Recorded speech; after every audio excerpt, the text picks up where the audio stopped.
Hey everybody, it's the CC and JT Amateur Hour, where production values go to die over there, CC. And over there's JT. And you're in Zombieville today. We're not really awake, so we're going to be basically putting these in IVs and, okay, never mind. If you're new to the CC and JT experience, welcome. You poor thing. What? No. No? No. Poor us. Poor us, poor them. What it is we are writers of a certain age, and we've been doing the writing things for a while, and what we do is we set up this podcast during the lockdown because we wanted something to do, but also it gives us an opportunity to sit down and talk about our writing, because both of us write. Both of us are published, and we are out everywhere on the internet, and so please buy our books. Please buy our books. Yes. Please. Okay. And so what we do is we talk about our experiences, we talk about our insights into the thing of writing. And if you are dabbling your toes into writing, if you haven't yet started writing, but you're looking for either guidance or advice, the first bit of advice we always give to brand new writers is run away. Not really, because if you truly want to write, if it's really part of you, of who you are, like us, especially with JT lately. Yeah. So much writing. So much writing. So much writing all day long. And it's, you just can't help yourself. So if you are thinking about it, you don't know that you can do it, definitely at least give it a shot. And it doesn't have to be anything spectacular. You don't even have to have a computer. If you have a pencil and a piece of paper, if you want to use the notes app on your phone, you can do all kinds of different things. So can do poetry, you can do fiction, you can do nonfiction. There's so much you can try. Yeah, too long, didn't listen? Run away. Okay, not really. Oh, I'm gonna you. Okay, we do have a few things to go over. The structure of our podcast really hasn't changed in Ever in almost 180 episodes, 4 years, more than 4 years. What we do is we talk about our current stuff, which is important only to us, but we like to say it out loud. Well, I'm hoping that someday it will be important to someone else. And then we talk about the subject at hand. I think we have a kind of an interesting one, at least I hope so. But first, current projects. CC is writing a book. I mean, instead of plotting, forever and researching it forever. Correct. You're writing a book. I am writing a book. And actually, you've talked in the past about how you are mulling your story as you fall asleep at night. I was doing that last night. So I was doing a little pre-writing as I fall asleep, but Run away. I am getting into the flow of it. We've had a few things happen over the last couple of weeks where I took some time off to go hang out with our kids and stuff. And then now I'm going to settle down. We have some plans coming up in a few weeks, but I'm hoping to get a finished draft before that happens. Fingers crossed. Fingers crossed. Yes. Crossed. So you write a book. For folks that care about such things, how's your production going? What's your words per day? Would you guesstimate? Is it something that are you meeting a kind of soft target? I'm not giving myself a goal of a certain number of words per day. I'm doing a little bit of, I want to get a scene finished. However many words end up being in that scene. To answer your question, though, I think maybe around 1,000-ish words a day. Definitely not on your level of production, but that's something else. If you're writing, don't compare yourself to somebody else's work, because that's not a great path to go down. Learn lessons from other people's work. Right, but maybe adapt some structure and things like that. But it's not a contest. So, JT will probably talk about word count. I'm doing a lot less at this moment, but it's in the beginning of the book. I'm kind of ramping the story up, and I'm feeling that as time goes on, my word count will increase. But right now I'm going along with these are the scenes I have plotted out. This is what I want to do. I kind of went back and filled in another scene because I decided I wanted to do 2 different points of view. And so it's in the early clay phase where I'm starting to mold the features, but they're just not quite there yet. Yeah, it's you're molding the clay. Molding the clay. Yep. So and that's fine. That's fine. And you're absolutely right about being careful about comparisons and everything like that, because comparison is the root. I don't want to say failure, but the root of it sucks the energy out of a project when you start comparing Yes. yourself to XYZ, even if it's a person who's sitting across the table from you. Mm-hmm. You've got to work at your own pace. You've got to design your own structure for success. And like I said, you can adapt some things, but you got to be you. You got to be Definitely. you. Got to get hints from other people, because all of the reading I've done over the years, I've taken that in and I've taken what works for me or what I feel works for me. I'm not following it, step by step. People talk about things like Save the Cat Writes a Novel. I've read that. I've read other books on process. I've read books on subject areas. So all of that stuff kind of ends up, I don't know, it turns into kind of a mush in you. And then you pick and choose the pieces that float to the top that seem to work for you. And kind of to that point, when I was visiting the kids the other day, one of our kids has done quite a bit of writing, was very prolific for a while and burned out on it. They are getting ready to release another book. And we were talking about the fact that for us writers, it takes a long time to complete a book. We put a lot of heart and soul and time and blood and sweat and tears, editing process, formatting and all of that. And then you put it out in the world and somebody reads it in 2 hours. Yeah. And then says, well, okay, where's the next one? It's like, oh my God, really? So, it does take us a long time to get it out into the world. And I think a lot of us writers feel that, because it's like, we're going to put this out there. Somebody's just going to pop it. It's like cooking Thanksgiving dinner. Yeah. You have Thanksgiving dinner, you cook all day long, you sit down, and 5 minutes later it's all gone. And you have to clean up the mess.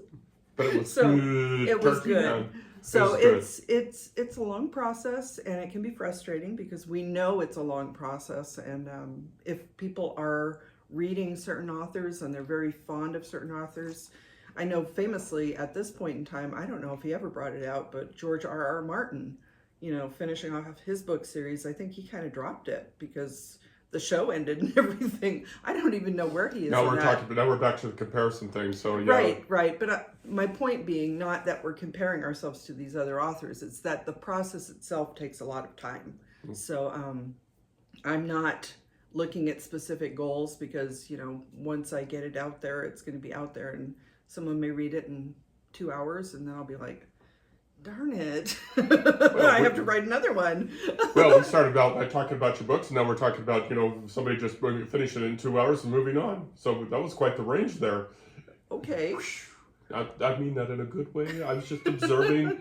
You've got a lot going on because not only are you writing, but you're the CEO and the editor-in-chief of our little endeavor here, 2 more books. So we you have a lot going on. So it's good to see you energized. It's good to see you, moving forward. Woo, go, go, go, go, go. Well, so, some of that is you alluded to us not being awake this morning. So there's everything's running around. It's not necessarily on track at the moment. It's definitely on multiple tracks this morning. It's derailed. It's moving. It's moving. Just very briefly, I'm ready to book. Okay, I'm done.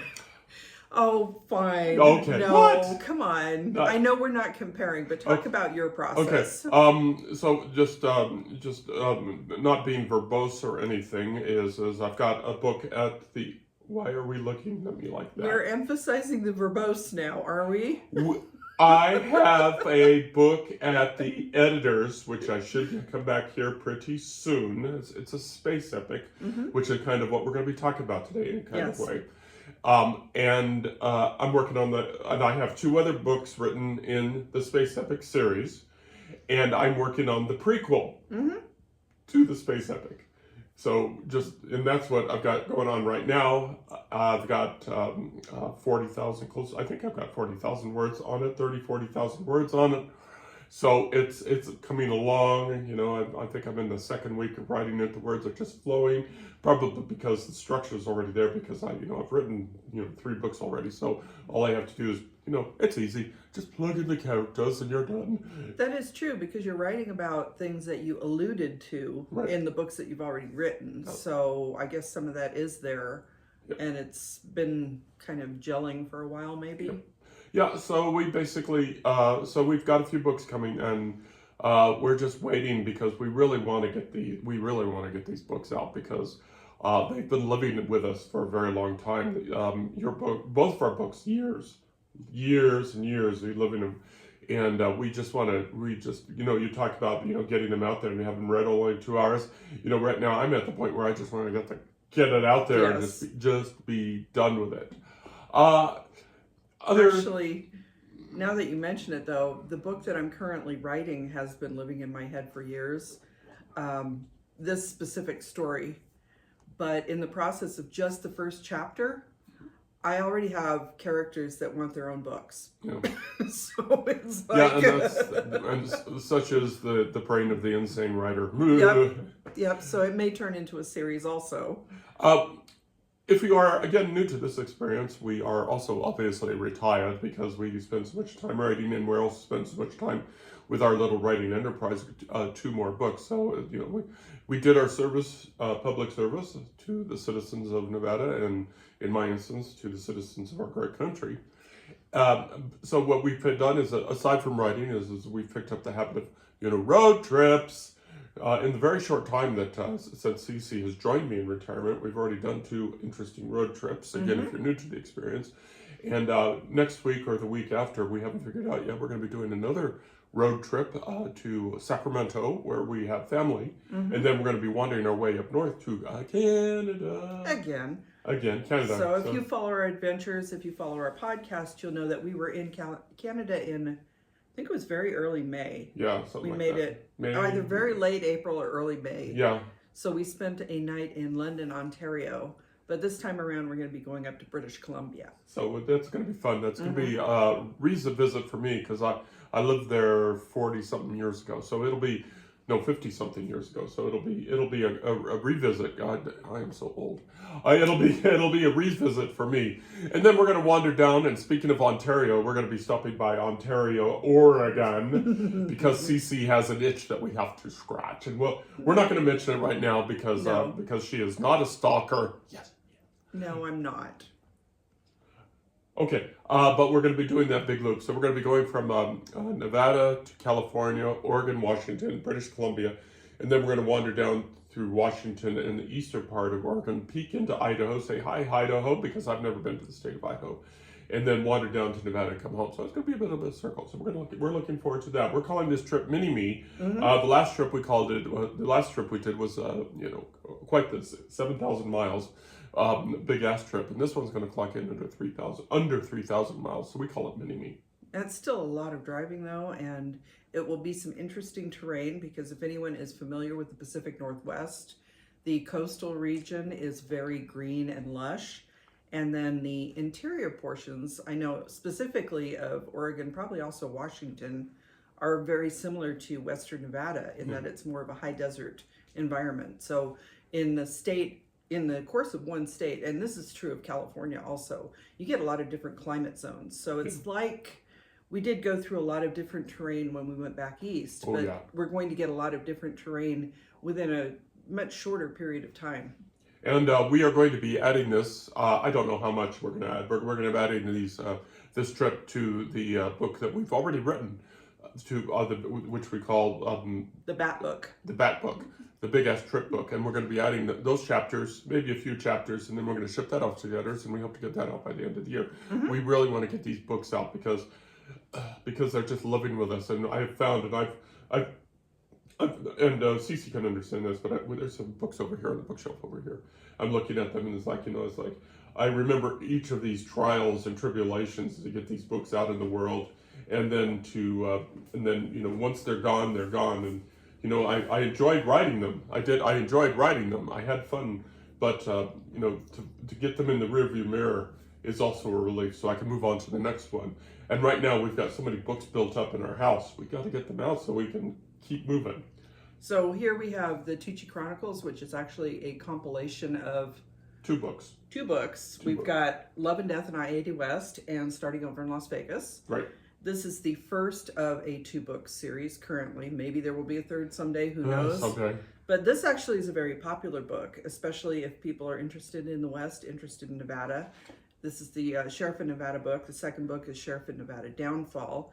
And this is a great book. It's about Sheriff Maggie. Yeah. And a lot of people really like it. So, if there are any TV producers or anything out there, this would make a great series. We're looking at having more filming in Nevada. Right. So here's something to look at. But yeah, getting these out, having them on the shelf is great, but we want to get them out into people's hands. Yeah, I've got like 20 or 30,000 books written about the sequel, but then the space epic took over my life, and also other books. So it's a struggle. It's a struggle when you only have 2 hands and 5 brains. So okay. We're already halfway through our allotted time and really haven't gotten to the subject yet. So, and of course, when I say allotted time, it's like it's our allotment. It's a soft target. We just we talk until the coffee runs out. We're gonna need a second cup this morning. It's sad when the coffee runs out. Okay, let's get to our subject. So, yes, writing a space epic. Space epic. We were raised on many genres of books, but sci-fi was my preferred genre. Romance was your preferred genre, but you were not ignorant of science fiction. I actually was really into science fiction as a kid, and I read in a bunch of genres, but at the time we grew up, the 60s, early 70s, space was a big thing. Right. Us going out into space, it was huge. It was everywhere. Oh, yeah. Even the food we ate was based on what the astronauts were supposed to be eating. So I don't think people really understand how deep the country was into space, and up until Apollo 11, which was 1969, and then Apollo 12, then of course the Apollo 13 incident. But then it sort of sloughed off after that because the shine went off. But for a period of time there, the country was deeply into space, probably because Vietnam was going on at the same time. So we needed good news. it was And a so you distraction. had Vietnam on one hand, and you had the space program on the other. So people being people. But many of the things that we grew up with, science fiction, the gadgets, the toys, the language, was fresh. It was new, and it became reality. In some cases, it did. The kids of the 60s and the 70s that grew up on the Star Trek and the other science fiction shows grew up into the engineers and the thinkers and the dreamers of the 80s and 90s, and now we live with the toys that grew out of the science fiction of the 60s and 70s. We're filming on something.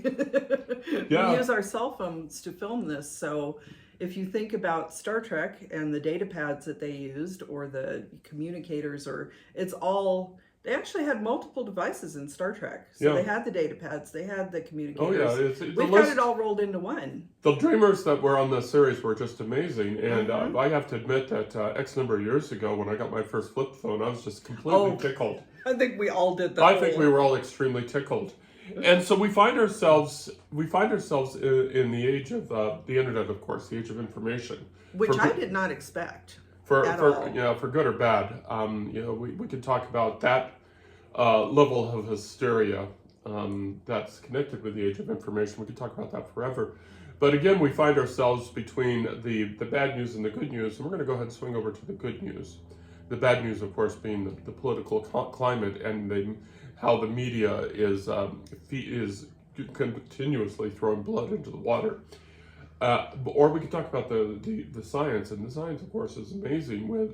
As we speak, we have several people in orbit, hundreds of miles above us, which is amazing, and have had continuously for years. And we could talk about the gadgets that we're using to record these things. This MacBook that we're doing. Go back to Dick Tracy. The watches and everything like that. And so it's and I was the reason I thought we could do this one is because I was reading the Murderbot series by Martha Wells, which is excellent. I recommend it. And for almost without exception, without of course the faster than light drive, and almost without exception, aside from the faster than light drive, her technologies and the technologies I put in my series are attainable. They're attainable right now. There's of course, you have to of course have some technologies. Yes. For the purposes of storytelling. Right. But it's kind of amazing, and I don't know if we really. I think we've almost taken it for granted how fantastic the technological world that we live in, and as writers, it gives us, they give us seeds in which to grow our own books. And I'm actually rewatching a television series that they recently rebooted and has since been canceled. But I was a big fan of Quantum Leap, and actually Quantum Leap does tie into my writing quite a bit, because at the time I was writing tie-in stories to the television show. But the whole premise of that show is that it started in 1995. So when the show debuted in 1989, it was still slightly in the future. There are parts of the show that take place in the early 2000s, and it's interesting to go back and revisit that and see what they expected us to have, even in that short span of time. And obviously it doesn't quite work out, because Quantum Leap deals with time travel and a major project. And for what all we know, there could be weird projects. We know there are a lot of government funded projects out there that they don't tell the public about, because it's, they're trying to develop technology that they don't want widely available until it's ready, basically. So I'm rewatching this show. I'm looking, and you kind of go back. If we go back and look at Star Trek, if we go back and look at 2001: A Space Odyssey, we rewatched Independence Day, which had some interesting technology in it, but that was also the mid-1990s. And you look at the computers they were using, like Jeff Goldblum's laptop. Yeah. The big brick of a laptop like we had originally. We had those big heavy ones, and now it's so streamlined. So the evolution of the science based on, what's been projected versus what becomes reality is very different sometimes. And going back to something like the Jetsons, we laugh about, well, why don't we have flying cars? We're in the future. Where are the flying cars? It's because and that was people cool. are idiots. We should not have flying cars. But you think about it, we're talking about autonomous cars now. There are some cars that self-drive, that automatically drive, but you still have to have a human in control of it. And that's on a road. The idea of having multiple cars on the road that aren't communicating with each other, because not all of them have the computer to do the self-driving. And then you add that to, another dimension. Yeah. It's like, no, I don't think we're ready for that yet. Yeah. So there's a lot of technology that we wish we had that maybe isn't such a great idea. And so we as writers, of course, feed on the current set of technology, and we go out to the internet. We look at, as you said, we look at those projects. We look for those projects, and we look at developing technology when we're writing our own kind of science fiction. And I admit I'm a little bit biased when it comes to genres, but I probably should have started off as sci-fi, but I worked my way towards it. I like sci-fi because there's no rules. There's no rules. You can do whatever you want. You can build your own world from scratch. But as Mark Twain said, it has to make sense. Yes. Not like truth, which not like reality, which makes no sense whatsoever. But fiction has to make sense. So I find myself, when I was writing the space epic and the prequel, I find myself, not pushing the limits of technology like some people did, like Star Trek did, like 2001 did. And actually 2001, when we watch it now, the technology is kind of dated because they pretty much nailed everything. Except for probably sleeper ships that was in the Discovery, but we're moving past that. My point being is that it's much harder to push the envelopes of technology unless because if you want to stay as a science fiction creator, because with all the fantastic things we have right now, you sort of slide into fantasy. You slide into fantasy, and that's fine. And that is a genre. And that's its own genre, too. So you have to, as a writer, you have to sort of make a decision as to where you're going to set your limits and how far you're going to push that envelope. And candidly, for my book, and since we're talking about this, and for my books, I didn't really push the limits that far because I wanted my book to remain believable and accessible and realistic and read by more people, whereas, and I've said this before, folks, there's some science fiction shows and novels where the creators got caught up in the technobabble. Yeah, TNG, I'm looking at you.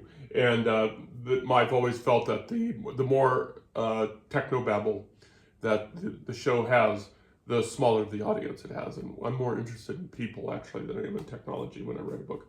But it's fun to kind of push what I can push. Mm-hmm. It's kind of fun to push where I can push. But in my book, and I believe most of Martha Wells' books and other science fiction books I've read, certainly Heinlein and others, almost everything is attainable now.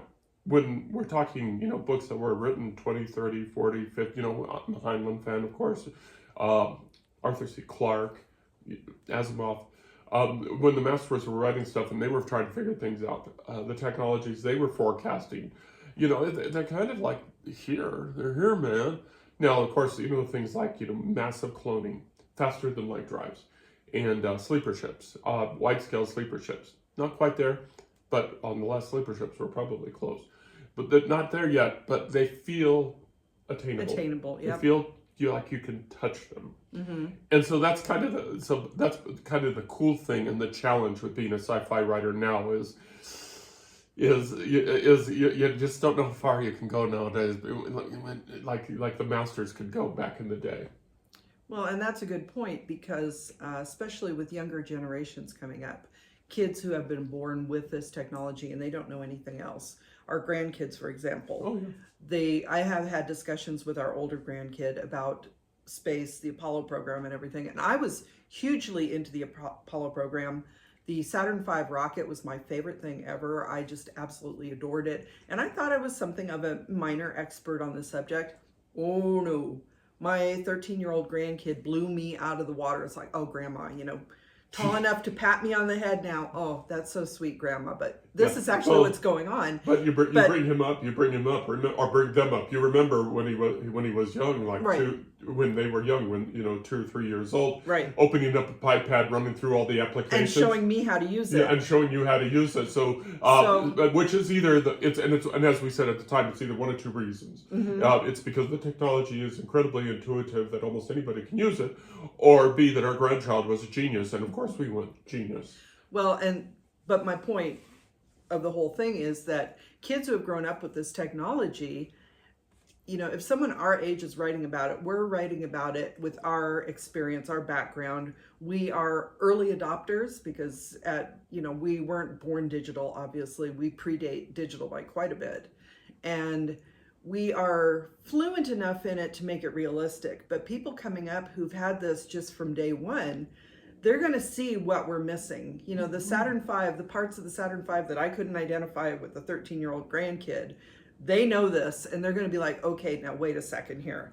So you have to be careful with your readership because, like you said, you want a broad audience. So a broad audience in science fiction in our age group, they may find it perfectly plausible. Whereas if it's a young adult these days, they might look at it and go, oh, okay, Grandpa.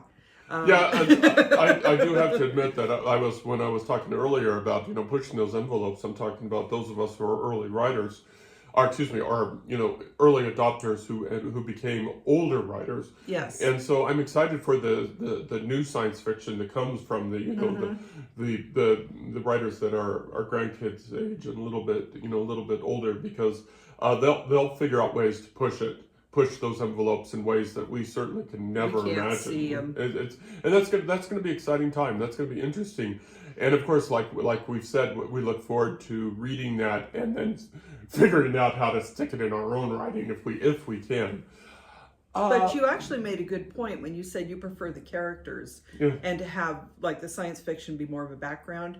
And I think that does make it more accessible for people, because if you throw in just a few details here and there and you don't deeply get into the science fiction, which could become science fact, then maybe it will be more likely that somebody who has that background will read it and they won't be tearing it apart, because it's just a smattering and you're not getting into the technobabble. Well, I don't mind people tearing stuff apart because that's just human nature. There's an old thing in IT, and I come from IT, obviously, that if you don't know how to solve a problem, you go out to the internet and you put up the wrong answer, and before you know it, you're going to get 50 correct answers, because people love to tell you when you're doing something wrong. Mm-hmm. Just like this podcast. You probably thought of a couple things already. But that's fine. That's the dialogue that we want to engage in, and we want to be able to find that middle ground where we can at least agree not to disagree. I'm not going to go too much further on this, I think, because I think we've pretty much made our points. Any last thoughts on the particular subject? No? No, I just think that science fiction is definitely an interesting genre to write in, and I do still have some science fiction stories in the back of my head. I don't know if I'll ever get there because I've skewed more toward romance, but you know, if you are looking at writing a science fiction story, maybe go back and reread some of the classics, because those set the, I don't know if they set things in motion, but they could predict based on what they were seeing around them at that time where technology might go. And if nothing else, if you go back and read those classics, look around you now, you may be able to see what's coming in the next few years. So that can help. That's one of the reasons that reading as a writer is so important, because you can learn from previous writers and kind of see how they did things. And I think that predictive element of science fiction is very important, because you do want it to be plausible. Yeah, and it's fun. It is a lot of fun. And science fiction is fun. It can be fun. Even if you're dealing with a dystopian end of civilization kind of thing, which is kind of my space epic kind of. But when you focus on characters, you find that it's you find that people, you strip away the technology, people continue to be people, and people, even in a dystopian kind of situation, can continue to be strong and continue to reach for the sky, and as the phrase goes, touch the face of God. Okay, that's a good place to end it. Yeah, that's as good a place as any. We invite you to listen to this podcast and other podcasts through our website at www.carsonhume.com, where we have lots of things going on. You can find pictures about us, you can find videos, you can find links to our social media manager, and you can find our plans and our books. Most, please buy books. We got to pay for all this crap somehow. And, and hang in there with us, because we're going to continue to have adventures, and reach out to us and let us know what you'd like us to talk about, because obviously we love to talk. Anything else? Who's verbose now? Yeah, no kidding. We obviously found a topic that JT really enjoys. Oh, but, yes. As Okay, JT so said, sitting over there is CC. And JT. We hope that you have a wonderful week, and we'll tune in next week to see you. Same bat time, same bat channel. Right? No. Okay. Yeah. Bye-bye. Bye.